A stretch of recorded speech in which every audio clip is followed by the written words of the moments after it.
Hey, what's up guys? Welcome back to the Sean O'Connor YouTube channel. Today what I'm doing is I'm showing you how to put a remote start on your F-150 if it came without a remote start. So you see if it has a remote like this, you can add this remote start. You can use your stock key. You don't have to change the keys or anything like that. This is a pretty much plug and play type deal. Super easy to install, and I actually sell this thing. So if you guys want it, hit the link below in the description and you guys can buy it. I have good instructions that come with it, as well as this video. So there's a couple different sequences, but for some of these aftermarket remote starts, basically when you start this, it'll let your vehicle run for 15 minutes. All right. The AC control goes to the last AC control. So if you had the heat on last, it'll throw the heat on at whatever level. It's basically whatever setting you left the truck on whenever you turned it off. So you can use this stock remote.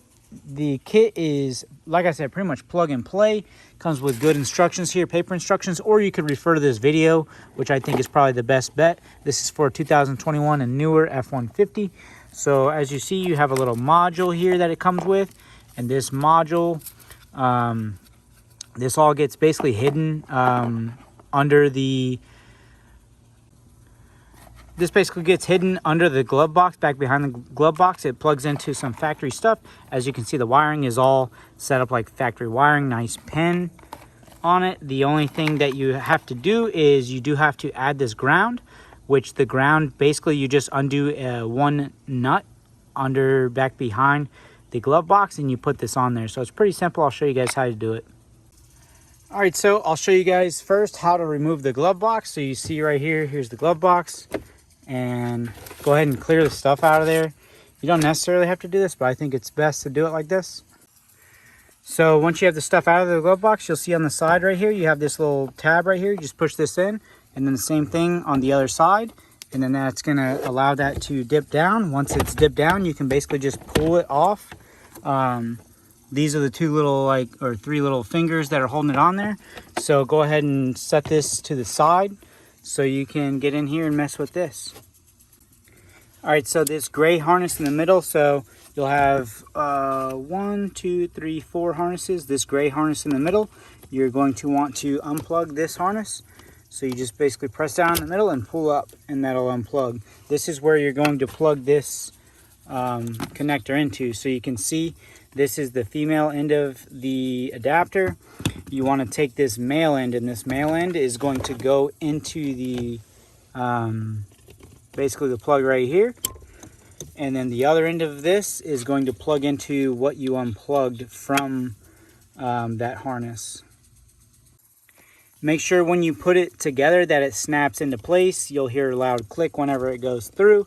Do the same for the one that you plug in right there. And then you'll see you have some extra wires. So these wires are going to end up going to the module, which I'll show you the order which you have to hook them up.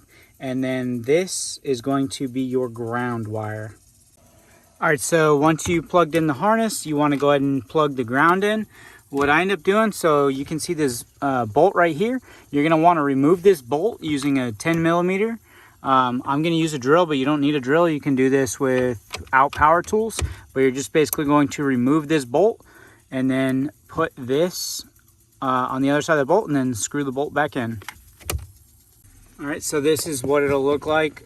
Make sure you get this tight so that the eyelet of this is on there firmly. So you can kind of just snake it down here to keep it out of the way.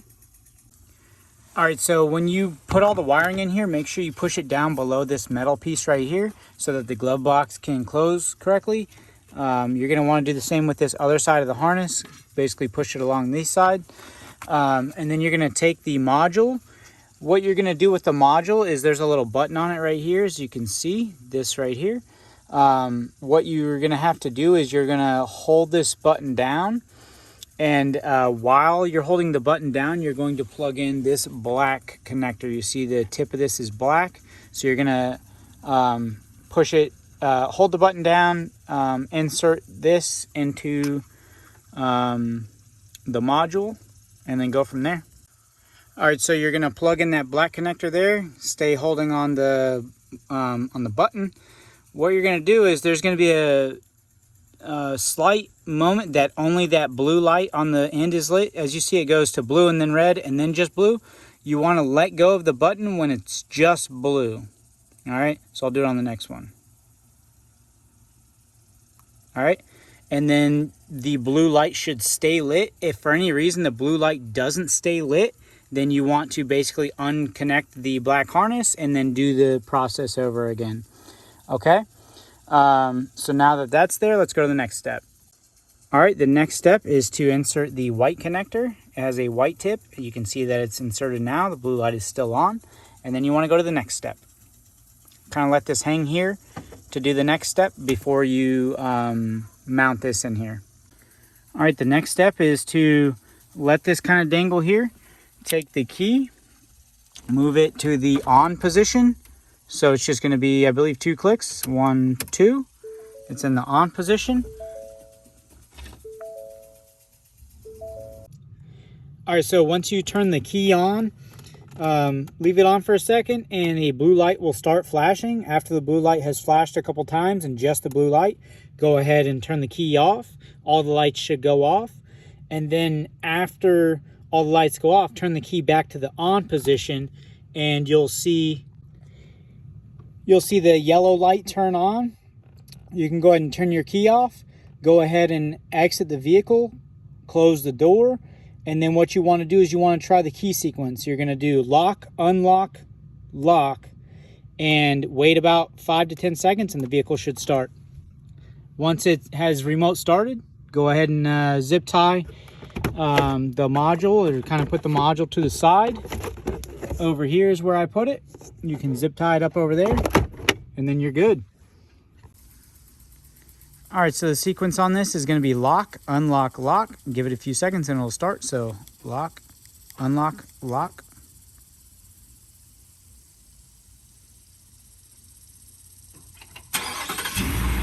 And you see there in real time how long it took to start. The cool thing is it does turn on the lights and stuff so that you'll have those on while you're idling. And it does turn the AC on to your last setting. So if you had the heat on last, the heat will be on. If you had the AC on last, the AC will be on. Now, if you've remote started your truck and let's say one of your buddies is bothering you or something and you're not going to go back to your truck, you do the same sequence, lock, unlock, lock, and then it'll turn the remote start off.